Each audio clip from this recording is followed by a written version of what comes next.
Selamat siang semuanya. Hari ini kami dari kelompok 1 akan menjelaskan mengenai chapter 6.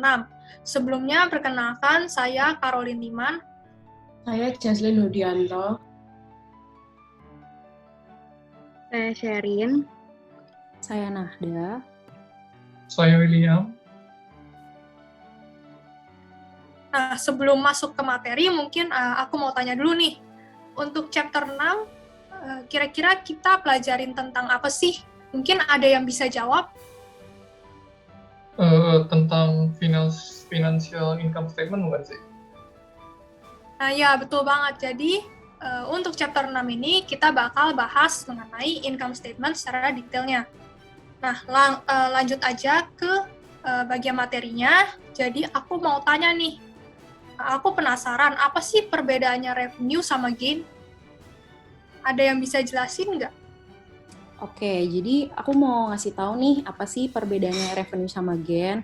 Jadi kalau revenue itu kan kayak pendapatan ya yang didapat oleh perusahaan dari adanya proses seperti penjualan barang maupun jasa di perusahaan tersebut. Nah, revenue ini tuh tergolong seperti laba kotor. Kenapa sih dia ditergolongkan laba kotor? Karena pendapatan tersebut tuh belum dikurangin dengan COGS, dengan beban biaya yang ada.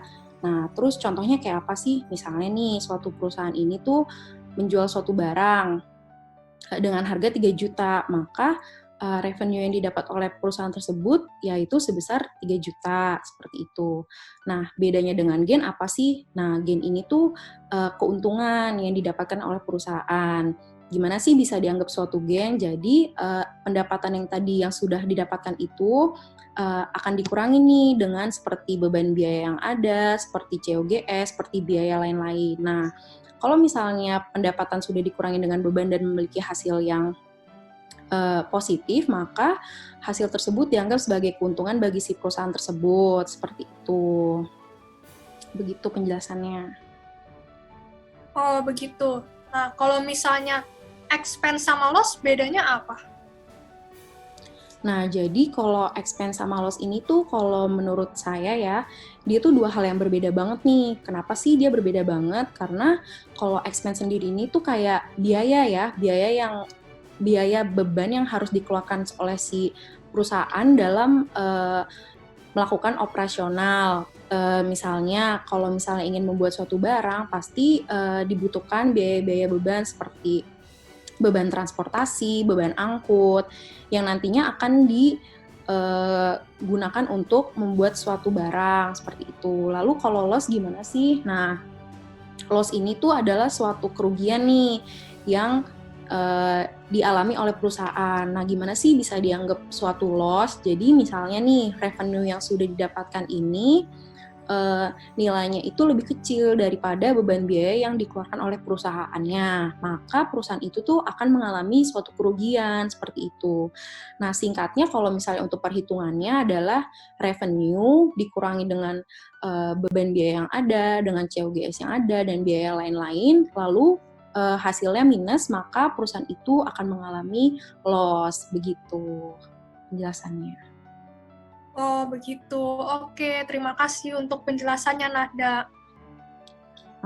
Terus aku mau tahu dong, kalau misalnya change accounting principle tuh apa sih maksudnya, sama kalau misalnya perusahaan itu tuh ngelakuin perubahan prinsip akuntansi tuh gimana ya penjelasannya? Apakah ada yang mau jawab? Aku mau coba jawab ya. Ini menurut saya, prinsip akuntansi adalah pedoman umum yang harus diikuti saat mencatat dan melaporkan sebuah transaksi. Akan ada perubahan prinsip akuntansi ketika terjadi dua hal, yaitu yang pertama, ada dua atau lebih prinsip akuntansi yang berlaku untuk situasi tertentu dan beralih ke prinsip yang lainnya. Dan yang kedua, ketika prinsip akuntansi yang sebelumnya diterapkan pada situasi tersebut tidak lagi berlaku, atau metode penerapan prinsip telah diubah. Nah, treatment yang harus dilakukan untuk menerapkan secara retrospektif perubahan prinsip akuntansi atau principle accounting untuk semua periode sebelumnya, kecuali jika tidak praktis untuk dilakukan. Untuk melengkapi aplikasi retrospektif, langkah-langkah berikut diperlukan, yaitu mencakup dampak kumulatif dari perubahan pada periode sebelumnya, yang disajikan dalam jumlah tercatat aset dan liabilitas pada awal periode pertama saat Anda menyajikan laporan keuangan tersebut, dan masukkan jumlah penyeimbang di awal saldo laba ditahan periode pertama saat Anda menyajikan laporan keuangan itu juga. Dan sesuaikan semua laporan keuangan yang disajikan untuk mencerminkan perubahan prinsip akuntansi baru. Perubahan retrospektif ini hanya untuk dampak langsung dari perubahan prinsip, termasuk dampak pajak dan penghasilan terkait. Oke, thank you ya Jesslyn penjelasannya. Ada nggak ya yang bisa jelasin apa yang dimaksud dengan change in accounting estimation dan juga menjelaskan bagaimana treatment perubahan estimasi akuntansi?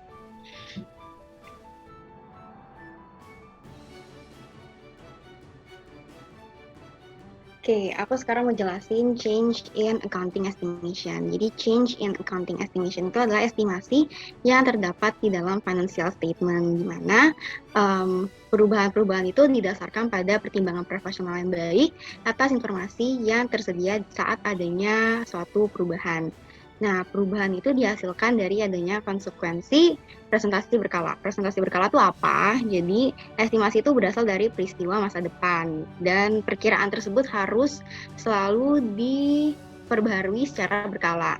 Karena balik lagi, setiap harinya itu perubahan di dalam bisnis itu nggak bisa diprediksi. Jadi, memerlukan estimasi laporan keuangan. Dan kita juga tahu, karena adanya pertambahan pengalaman, fakta-fakta baru, dan setiap hari semakin kelihatan nih masalah-masalah perekonomian yang dijalankan atau yang terjadi di dalam perusahaan, maka estimasi itu jangan lupa harus kita adjustment agar mencerminkan laporan keuangan yang lebih akurat di dalam perusahaan. Nah, berarti change in accounting estimation itu merupakan bagian yang normal di dalam suatu aktivitas akuntansi, bukan merupakan koreksi dari periode lalu. Soalnya dia itu terjadi cuma karena adanya perubahan. Kalau misalnya nggak ada perubahan, berarti nggak ada yang harus diganti. Jadi kita nggak harus melakukan penyesuaian lagi di laporan keuangan yang sebelumnya. Nah, bidang-bidang yang mengalami perubahan estimasi akuntansi itu apa aja sih? Pertama itu piutang tak tertagih, lalu masa manfaat aktiva yang disusutkan, nilai sisa dari aktiva yang disusutkan, warranty obligation, jumlah cadangan tambahan yang akan didepresi, asumsi dalam penaksiran pensiun, dan jumlah periode yang menerima manfaat dan biaya yang ditangguhkan. Nah, lalu karena change in accounting estimation itu cuma melakukan perubahan saat adanya perubahan doang, maka change in accounting estimation itu menggunakan metode prospektif, di mana perusahaan itu tidak mengubah saldo pada awal tahun, dan perubahan yang terjadi itu baru dihitung ketika adanya perubahan, dan akun-akun seperti aset, liabilitas, equity yang berubah itu akan disesuaikan sesuai dengan jumlahnya di periode tersebut. Contoh, misalnya aset itu punya masa manfaat 10 tahun. Setelah 4 tahun berjalan, ternyata aset itu masa manfaatnya bukan 10, tapi 8. Jadi nilai buku sisanya itu 4 tahun. Dan efek dari perubahan perkiraan itu akan terjadi di pendapatan operasi dan saham yang terkait. Maka dua itu akan di-adjust lagi sesuai dengan yang terjadi jumlahnya di laporan keuangan. Seperti itu. Wah, thank you Sharon.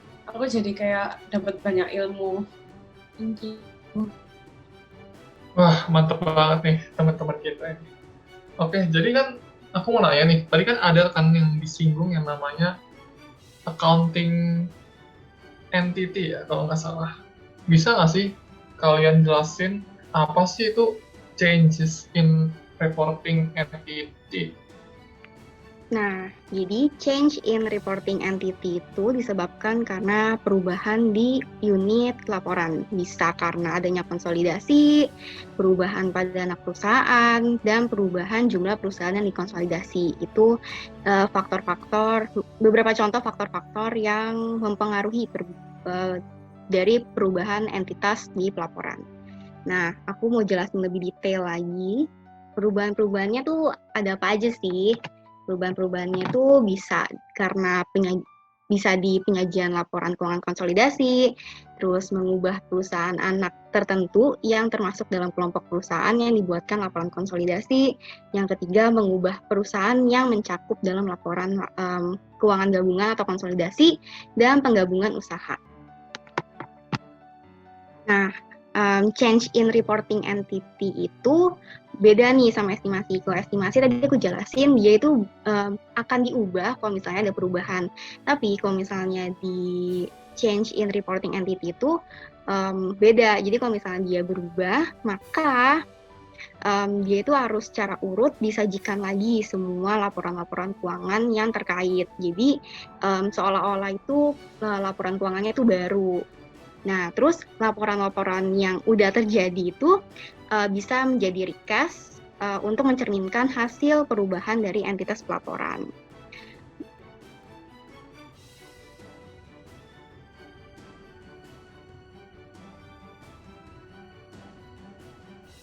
Oke deh, kalau gitu kan tadi udah dikasih tahu tuh pengertian pemahaman mengenai reporting entity. Terus aku juga pengen tahu dong gimana sih cara reporting entity itu diimplementasikan dalam kehidupan sehari-hari kita.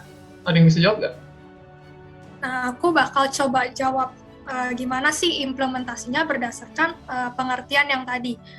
Jadi di sini ada salah satu kasus, yaitu perusahaan yang awalnya itu dia ngebeli saham sebesar 20% sampai 50%. Nah, kalau kita tahu dari 20% sampai 50% itu kita menggunakan equity method untuk laporan keuangannya. Nah, lalu dia membeli lagi nih saham menjadi 50%. Nah, di situ ketika lebih dari 50%, maka laporan konsolidasinya itu menggunakan consolidated method. Nah, di sini ada yang namanya changes in reporting entity. Nah, contohnya di sini ada Coca-Cola Company yang awalnya dari tahun-tahun sebelumnya hingga tahun 2018 dia gunain equity method. Terus pas tahun 2019 dia ngubah nih laporan konsolidasinya menjadi menggunakan consolidation method. Nah, ini bisa dilihat tabelnya. Nah, di sini kita bisa lihat perbedaannya. Kalau misalnya pas awal, yang atas itu, dia menggunakan equity method, di mana tahun 2018 itu kita bisa lihat kalau misalnya net operating revenue-nya itu 31.856. Nah, lalu di tahun 2019 kan dia ganti, jadi menggunakan consolidated method. Jadi di tahun 2019, net operating revenue-nya 37.296, tapi di tahun 2018 itu dia harus ganti ke consolidated method juga. Makanya nilainya itu berbeda dari yang atas, yaitu 34.300. Seperti yang Sherin bilang, kalau misalnya changes in reporting entity, itu tahun-tahun sebelumnya kita harus ganti ke dalam metode yang sesuai dengan sekarang ini. Jadi seolah-olah laporan itu adalah baru, begitu. Oke, makasih Caroline. Sangat menjawab tuh. Nah, aku sekarang mau nanya nih, kalau di accounting itu kan ada error ya. Error tuh apa sih? Ada yang bisa bantu jawab nggak? Oke. Sepertinya sekarang giliranku untuk menjawab. Jadi yang dimaksud dengan error di sini itu kayak sebuah hasil atau akibat dari kesalahan atau klien yang kita lakukan gitu sebagai manusia. Nah, selain itu juga manusia itu kan juga menggunakan komputer kan. Jadi error itu juga bisa disebabkan oleh komputer selain manusia itu sendiri. Seperti kalau misalnya kita mau kasih contoh, itu kayak penggunaan metode akuntansi yang salah, terus perhitungan matematis yang salah, kayak misalnya kita ngitung pertambahan pengurangan gitu, itu kan kadang bisa miss atau salah. Itu juga bagian dari error. Lalu juga klasifikasi biaya maupun pengeluaran yang salah, itu juga bisa. Nah, jadi error sendiri itu bukan dipandang sebagai accounting changes atau perubahan akuntansi itu sendiri, melainkan dia itu murni dari sebuah kesalahan yang dilakukan. Nah, selain itu juga, error juga didefinisikan sebagai penyesuaian periode sebelumnya, atau bahasa kerennya itu prior period adjustment oleh FASB SC 250. Nah, jadi dijelaskan pada periode error itu ditemukan, sifat dan pengaruh error itu dalam sebuah pengoperasian pendapatan, revenue, terus laba bersih, dan juga lainnya itu harus diungkapkan. Selain itu juga informasi yang udah kita koreksi itu harus diungkapkan pada saat informasi itu terjadi. Nah, jadi beberapa hal yang saya sebutkan tadi itu merupakan persyaratan dari perlakuan retroaktif yang diperlukan dalam perubahan akuntansi itu sendiri. Nah, terus di situ kan ada bagian menyesatkan para investor. Kenapa sih? Jadi gini, dengan kita terus melaporkan informasi yang sudah kita ketahui tidak benar atau salah, maka kan secara tidak langsung kita pasti akan menyesatkan para investor. Nah, jadi dengan ada koreksi retroaktif ini, kita maupun pengguna maupun investor itu dapat menilai kinerja dari perusahaan dengan lebih baik dan tepat dari waktu ke waktu. Terus juga ada jenis-jenis kesalahan. Di sini tuh ada 3. Kesalahan dalam pelaksanaan prosedur akuntansi, neraca, dan laba rugi. Untuk prosedur akuntansi sendiri, contohnya kayak misalnya yang tadi saya sudah sebutkan, kesalahan tertulis, kayak penjumlahan, pengurangan, dan sebagainya. Terus juga kesalahan saat posting, yang mengakibatkan neraca saldonya jadi salah, dan sebagainya. Nah, kesalahan-kesalahan ini tuh biasanya ditemukan dalam proses pengiktisaran secara rutin dalam siklus akuntansi yang biasa kita kerjain itu ya. Lalu untuk kesalahan pada neraca itu contohnya kayak kita mendebit surat berharga sebagai wesel tagih, terus utang bunga sebagai wesel bayar, utang bunga sebagai utang gaji, itu kan jelas sudah salah kan. Jadi kayak kesalahan-kesalahan ini tuh sering ditemukan dalam periode di mana kesalahan-kesalahan itu dibuat. Oke? Jadi bisa harus dikoreksi dan dibuat agar neraca yang nantinya error atau salah itu bisa direkonsiliasi dan disimpan kembali. Lalu untuk yang kesalahan laba rugi, itu kayak misalnya contohnya gaji pegawai kantor mungkin kayak didebit dari gaji pegawai penjualan. Itu kan pada dasarnya mirip lah ya gaji pegawai, tapi kan beda klasifikasi antara kantor dan juga penjualan. Jadi ya walaupun tidak akan mempengaruhi laba bersih, tapi tetap aja harus dikoreksi gitu. Nah, kalau misalnya terjadi accounting error, cara koreksinya tuh gimana sih? Oke, terus mengenai cara koreksinya. Cara koreksinya itu tentu bisa dilakukan dengan membuat jurnal koreksi. Nah, jadi kesalahan-kesalahan pada akuntansi yang biasanya terjadi pada tahun-tahun sebelumnya itu, baik yang udah dikoreksi maupun yang belum dikoreksi, itu bisa dilaporkan sebagai penyesuaian tahun sebelumnya dan dicatat langsung pada perkiraan laba ditahan. Kita langsung masuk ke contohnya aja biar lebih gampang. Temanya itu tentang pencatatan penjualan barang dagang.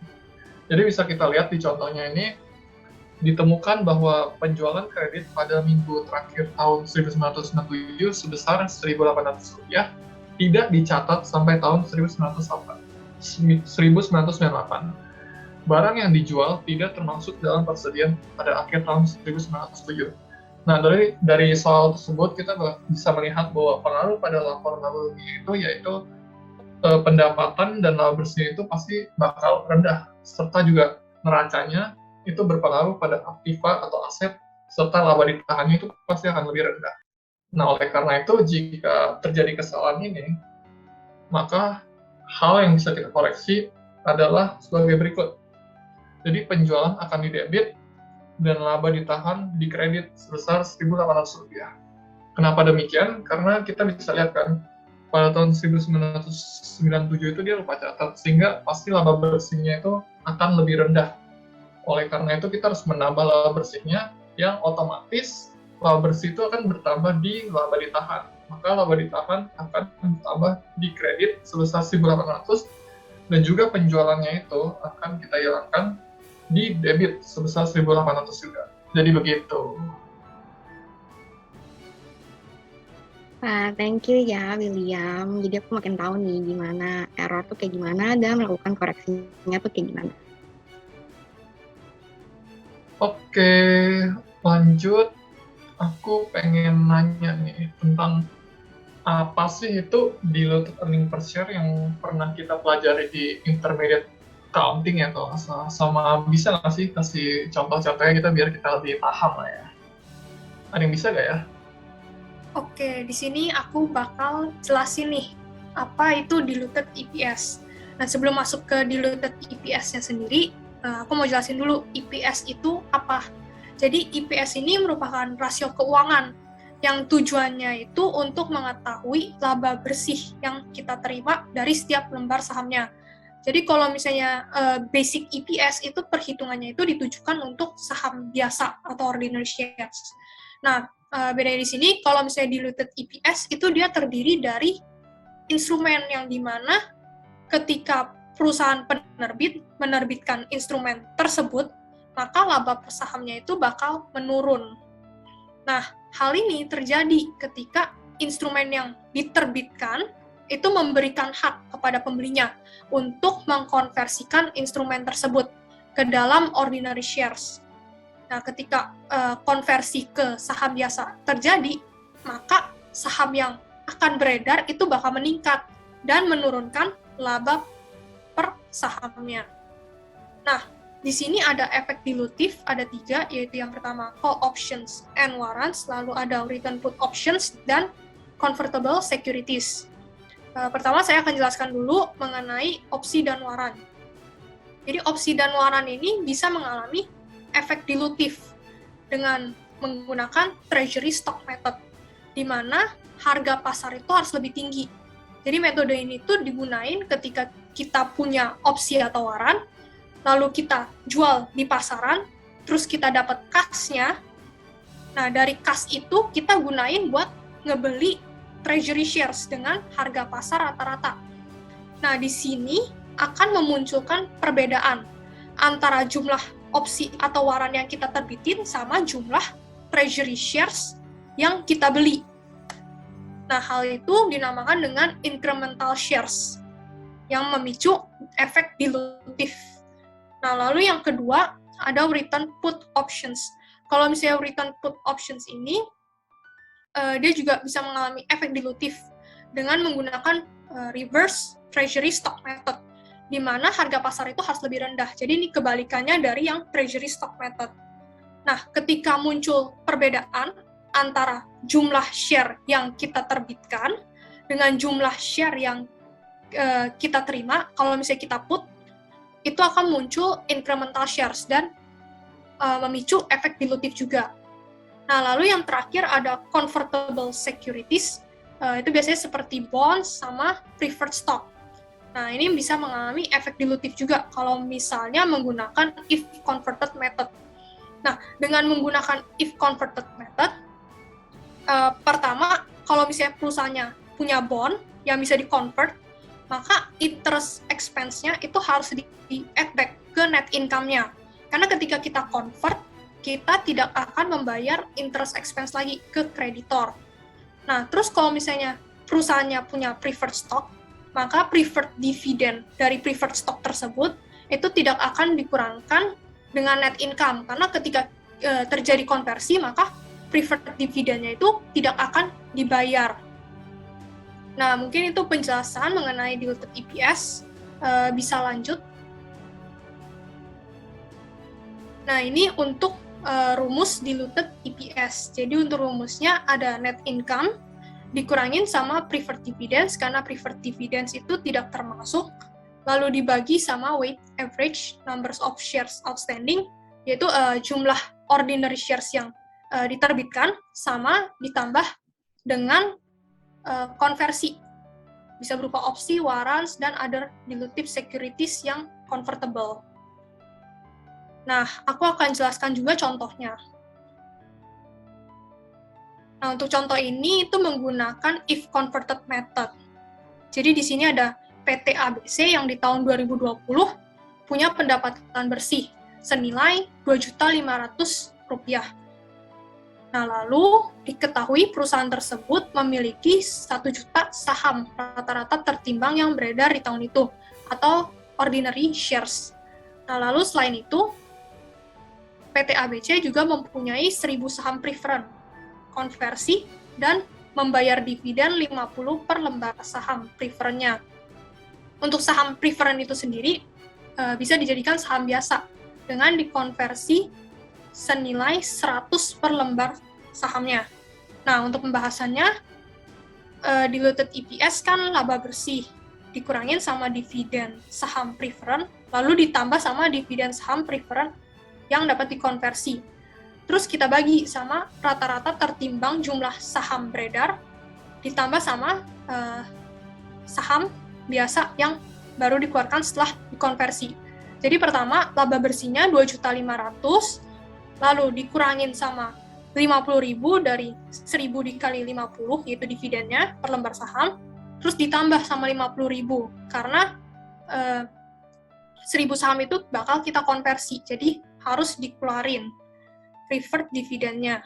Terus dibagi sama 1 juta, yaitu ordinary shares yang diterbitkan, dan ditambah sama 100.000, yaitu saham preferred yang akan dikonversikan ke ordinary shares. Nah, hasilnya 2,27, begitu untuk pembahasannya. Wah, makasih banget ya Caroline. Nah, gila. Ini penjelasannya udah lengkap, singkat, dan padat sekali ya.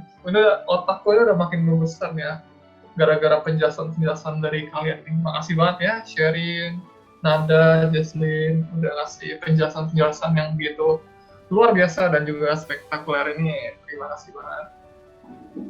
Ya, terima kasih semuanya. Buat infonya.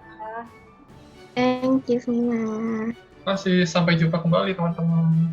Bye-bye.